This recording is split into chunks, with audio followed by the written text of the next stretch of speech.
Hey guys, welcome back to my YouTube channel. तो आज हम अपोज सीरीज को फिर से कंटिन्यू करने जा रहे हैं। तो जैसे कि हमने प्रीवियस एपिसोड में देखा था, ब्रेन मास्टर बोलता है कि अभी ये बॉडी ट्रिब्यूलेशन के थ्रू जा रहा है, तो चलो हम अपने ब्लड को इसके अंदर डालते हैं और देखते हैं क्या होता है। तो एपिसोड नंबर 499 की स्टार्टिंग होती है। हमें क्योसेंशियन गॉड के माइंड के अंदर का सीन दिखाया जाता है। एक ब्रेन मास्टर बोलते हैं नहीं, ये सिर्फ 90 रेस का मेंबर है, ये हमारी ब्लड की पावर को कैसे सह पाएगा। दूसरा बोलता है कि ये तुम इडियट हो क्या, तुम क्या सोच रहे हो हमारे टेस्ट को कोई ऑर्डिनरी इंसान पास कर सकता है। अगर ये सच्ची मुझे अदर्श और रेलम में पहुंच जाएगा अपनी फिजिकल बॉडी को लेके और वो पालेगा जो हमारे मास्टर को चाहिए, तो हम काफी ज्यादा ग्रेट कंट्रीब्यूशन दे देंगे। एक तरह से क्या ही हो जाएगा, ज्यादा से ज्यादा रिस्क ले क्यों नहीं लेते हम। एक बोलता है ब्रेन मास्टर की ठीक है, ऐसे बहस ना बेकार का है, चलो वोट करते हैं। सिर्फ एक मना करता है और बाकी सभी मान जाते हैं। ब्रेन मास्टर बोलता है कि जो रिजल्ट है वो डिटरमाइन कर लिया गया है, जिनके कम वोट्स है उन्हें ज्यादा वोट्स वालों की सुननी पड़ेगी। अब जितने भी ब्लड मैरे हुआ उसे 6th रिप से भेज दो तुम नाहुआंग केव में, जहाँ पे वो यंग मैन है। फिर हमें नाहुआंग केव का सीन दिखा देता है दोबारा। डायन बोलते हैं 10th शेयर है ब्लड डिसोलेट बोन्स का,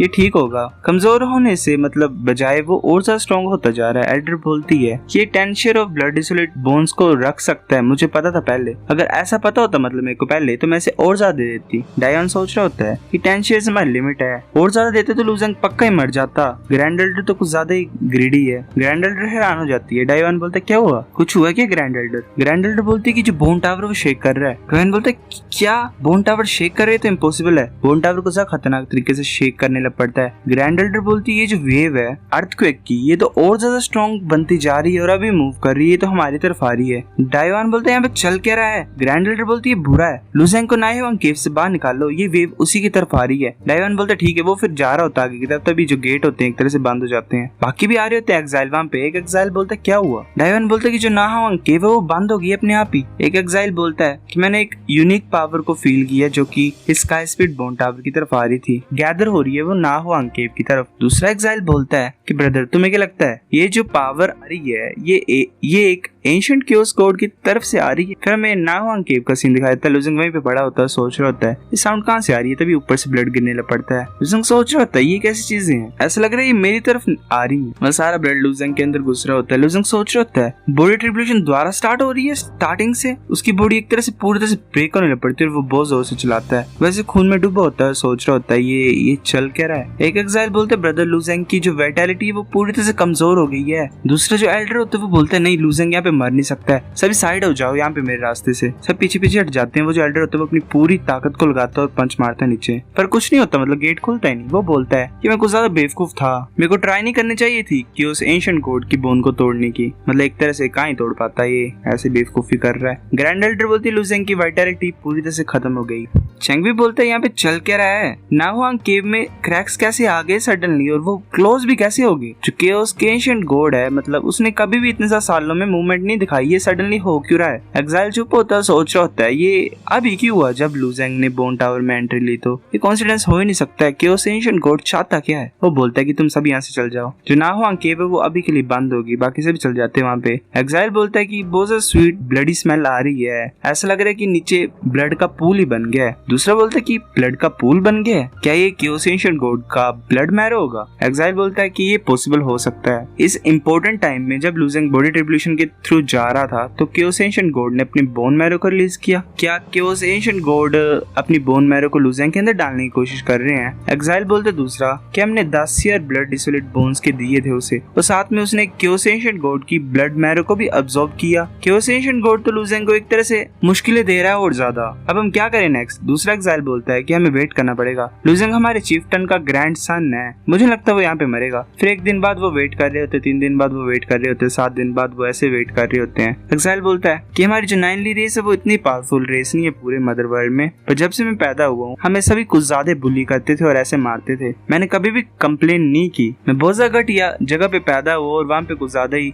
गंदगी थी। हम एज अ सोल्जर पैदा हुए, अगर एक सिंगल इंसान भी बचेगा हमारे रेस का हम गिव अप नहीं करेंगे। अगर जो तुमने बोला मेरे को वो सच है तो मैं तुम्हारी विश को फुलफिल करूंगा लास्ट तक। मतलब शायद लुजेंग के रिवेंज की बात कर रहा होता है, इसने सोच रखा होता है। लुजेंग टपक गया, तभी शेकिंग होती है जैसे वो उठता है। वो बोलता है ये किस तरह की साउंड थी, पीछे देखते हुए बोलता है ये तो इतनी ज्यादा पावरफुल वाइटैलिटी। लुजेंग एकदम से ब्लड को एब्सॉर्ब करने लग पड़ता है और फिर उसकी बॉडी पूरी तरह से ठीक हो जाती है। जो गेट होता है नाहुआंग केव का वो खुल जाता है, लुजेंग जल्दी से बाहर आ जाता है। लुजेंग की बॉडी 9ली डिसोलेट बॉडी में कन्वर्ट हो गई होती है, असुरा बॉडी एक तरह से। वो बोलता है जो मेरी बॉडी है ये तो 9ली रेस जिसकी डिसोलेट बॉडी है ना, उसके 2 सर आगे होते हैं और साथ में 6 हाथ, मतलब टोटल 3 सर और 6 हाथ। एग्जाइल बोलता है wow, imperial great blood line सच्ची मुच्ची यूनिक है, तुम्हारे पास 3 सर और 6 हाथ हैं। लुजिंगियामा देख रहा होता है, सोच रहा होता है जो ब्रेन है इन दोनों में वो खाली है, तो साउल भी नहीं है इनके अंदर, ये मैं खुद अपनी सोल से कंट्रोल कर सकता हूँ इन्हें। इंटरेस्टिंग है, मेरे को थोड़ा टाइम लगाना पड़ेगा समझने के लिए इनको। पहले गुस्से वाला लग रहा होता है रेकुजा शांत, वो फिर नीचे की तरफ देखता हुआ सोच रहा होता है क्या चल रहा है, ऐसा मेरे को कुछ स्पेशल सा नहीं लग रहा है, पर ये बोन का पीस कैसे आ गया, क्या ये नाइनली डिसोलेट बॉडी में ट्रांसफॉर्म होने के बाद आया क्या? वेल उसके चेस्ट पे एक बोन का पीस होता है, एंशिएंट के उस गॉड की पावर है शायद। एग्जाइल बोलता है कि कैसी फीलिंग आ रही है तुम्हें? लुजिंग बोलता है बहुत ज्यादा अच्छा लग रहा है मुझे। बात ये थी कि जब मैं बॉडी ट्रिब्यूलेशन के थ्रू जा रहा था तो मुझे कुछ ज्यादा पेन फील हुई, मैं ऑलमोस्ट मर ही गया। बॉडी ट्रिब्यूलेशन तो कुछ ज्यादा डिफरेंट है जैसे तुमने मुझे बताया था।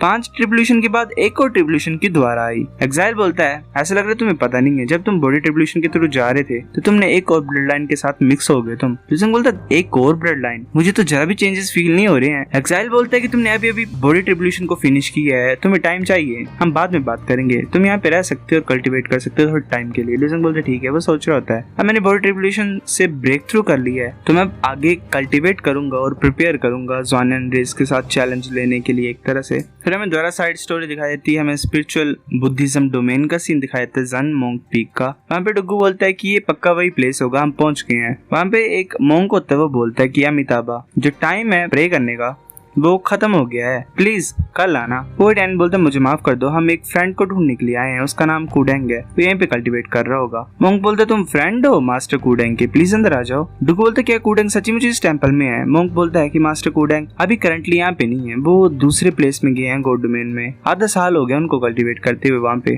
तभी एक सेंट मतलब मोंक वहाँ पे आ जाता है, बोलता है अमिताभा क्या तुम कूडेंग को ढूंढने के लिए यहाँ पे आए हो? वो जो होता है पहले वाला मोंक वो बोलता है ये होल मास्टर गाओशेंग है, ये टेंपल के अफेयर्स में इंचार्ज है। पोएट बोलता है हाँ हम उसी को ढूंढने के लिए आए हैं, वो आएगा कब वापस? गाओशेंग बोलता है मुझे भी नहीं पता। जब वो और अबोट गेयान से मतलब अबोट जो एक तरह से मालिक होता है पूरे टेंपल का, वो बोलता है कि उन्होंने कोई भी डेट नहीं दी, मुझे नहीं लगता कि तुम कूडेंग को देख पाओगे। पोएट बोलते तो मुझे माफ कर दो ऐसे ही तुम्हें तंग करने के लिए होल मास्टर गाओशेंग, मैं जानना चाहता हूँ थोड़ा बहुत तुम्हारे स्पिरिचुअल बुद्धिज्म डोमेन के बारे में। वो फिर ऐसे बैठे होते हैं फ्लोटिंग लाइट टेंपल के रूम में। गाओशेंग बोलते प्लीज बोलो। लुजिंग बोलता है मैं जानना चाहता हूँ होल मास्टर कि तुम्हें फियरफुल चीजों के बारे में पता जो कि गॉड सिटीजन्स की नेगेटिव थॉट से बनती हैं। गाओशेंग बोलता है ऑफ कोर्स मुझे पता है, क्या तुम चाहते हो किसी चीज को जिससे तुम डरते हो? पोएट बोलता है हाँ। गाओशेंग बोलता है कि तुम पहले पर्सन हो जिसने पूछा ये, वेल अगर तुम सच्ची मुझे कूडेंग के दोस्त हो तो ये ठीक होगा, तुम्हारे पास टोकन है जिससे मैं पता लगा सकूं कि तुम उसके दोस्त हो। पोएट उस शंख टाइप को बाहर निकाल देता है, मतलब कोंच टाइप को, और बोलता है कि जो कोंच है ये पक्का तुम्हारे टेंपल का सेक्रेट टूल होगा है ना, ये मेरे को ज़ॉनियन चेंगफेंग ने दिया है और उसे कूडेंग ने दिया था। गाओशेंग देख रहा होता है, बोलता हाँ मुझे याद है ज़ॉनियन चेंगफेंग के बारे में, ये पक्का स्पिरिचुअल बुद्धिज्म डोमेन से रिलेटेड है मैटर है ना। कूडेंग सीनियर डिसिपल है हमारे टेंपल का और तुम हमारे गेस्ट हो, अगर तुम फियर्स को ढूंढ रहे हो, डर को ढूंढ रहे हो तो मेरे को फॉलो करो। फिर हमें 1 घंटे के बाद का सीन दिखाया जाता है प्योर स्पिरिट माउंटेन का। गाओशेंग बोलता है हम यहाँ पे पहुंच गए हैं, ये प्योर स्पिरिट माउंटेन है, जितने भी डर होते हैं स्पिरिचुअल बुद्धिज्म डोमेन के वो यहीं पे गैदर होते हैं। जो व्हाइट टावर है इस माउंटेन के टॉप में वो फियर को ट्रांसफॉर्म कर देता है पावर ऑफ फेथ में। बात है कि जब वो ट्रांसफॉर्म होता है तो काफी ज्यादा क्रिएचर्स ऐसे ही मतलब फैंटम्स बन के इस माउंटेन को छोड़ने की कोशिश करते हैं, वो कुछ ज्यादा पावरफुल होते हैं और मुश्किल होते हैं डील करने के लिए। डुगू बोलता है कि हमने एक्सपीरियंस किया है इन फैंटम्स को पहले मास्टर गाओशेंग बोलते हैं कि ठीक है मैं तुम्हें यहीं पे मतलब इतना ही ला सकता हूँ, अब मेरे को जाना और मोंक्स को लाता हूँ फिर मैं रिसाइड करने के लिए जल्द। बाकी सब बोलते शुक्रिया मास्टर शेंग। गाओशेंग जा रहा होता है, सोच रहा होता है कि इन्हें मजा आएगा वहाँ पे खेलने से। फिर हमें प्योर स्पिरिट माउंटेन का सीन दिखाया जाता है, डुगू वहाँ पे घूम रहा होता है और बोलता है कि हमें कुछ यहाँ पे दिख नहीं रहा अच्छी तरह से। वो टेन बोलते है कि ध्यान देना ये जो मैटर है ये इतना ज्यादा सिंपल नहीं है जितना तुम सोच रहे हो। डुगू बोलते तुम्हारा कहने का क्या मतलब है? वो टेन बोलता है कि हमें सिर्फ डर का सोर्स चाहिए था, पर होल मास्टर गाओशेंग ने पूछा भी नहीं कि हमें ये क्यों चाहिए, वो डायरेक्टली हमें इस प्लेस पे ले आया जैसे कि वो स्टार्टिंग से ऐसा चाहता था। वो लड़की बोलती है क्या तुम ऐसा बोल रहे हो कि कुछ सस्पिशियस है, मतलब कुछ गलत लग रहा है तुम्हें होल मास्टर गाओशेंग के बारे में? मेरे को भी थोड़ा सा अजीब लगा जैसे वो देख रहा था हमारी तरफ और उस काउंच की तरफ। डुगू बोलता है अब तुम बोल रहे हो तो हाँ मुझे कुछ सही नहीं लग रहा है, अगर ऐसी बात तो हम फिर भी इस माउंटेन के टॉप में क्यों जा रहे हैं, हमें यहाँ से जाना चाहिए, किसे पता क्या हो जाएगा। हुएटिन बोलते ब्रदर, ज़ान एंड चैंगफेंग ने बोला था कि ये जो कोंच है ये लाइट अप कर देता है, मतलब हो जगने लपड़ता है एक तरह से, जैसे हम सोर्स ऑफ फेयर के पास में पहुंच जाते हैं। जब से हम इस माउंटेन के फुट पे पहुंचे हैं तो ये ग्लो अप हो रहा है और हमें ये भी नहीं पता कि कुडेंग कब वापस आएगा। तो ऐसे हम क्लूज को फॉलो कर सकते हैं और ऊपर जा सकते हैं। जैसा मैंने सोचा था अभी वैसा ही हो रहा है। सबसे ज्यादा इंपॉर्टेंट चीज यही है मेरे लिए कि मैं फेयर को कलेक्ट करूं। डुगू चुप होता है, फिर थोड़ी देर के बाद बोलते ठीक है ऐसा अगर तुम चाहते हो आगे बढ़ना तो चलो चलते हैं। तभी एक साउंड सुनाई देती है, वो बोलता है कैसा साउंड है, एक बीस्ट आ रहा होता है वहाँ पे। वो डायनामिक अपनी primitive beginning sword technique point को यूज करता है और उसे डिस्ट्रॉय कर देता है। काफी ज्यादा और भी मंकी मतलब फैंटम टाइप्स वहाँ पे आ रहे होते हैं। डुगू बोलता है कितने ज्यादा फैंटम्स आ कहां से रहे हैं, जो ट्रांसफॉर्मेशन है वो तो अभी स्टार्ट भी नहीं हुई है। वो डायनामिक अपनी स्वॉर्ड को नीचे डाल देता है ग्राउंड में और अपने सोरिंग स्नेक डिफेंस को यूज करता है, एक शील्ड टाइप को क्रिएट कर लेता है। सो गाइस एपिसोड नंबर 499 इतना था। अगर आपको वीडियो पसंद तो लाइक करो, नहीं बेफिक्र लाइक कर दो, शेयर करो दोस्तों साथ, कमेंट करके बता अगर आपको वीडियो कैसी लगी, सब्सक्राइब करो। तब तक के लिए बाय बाय।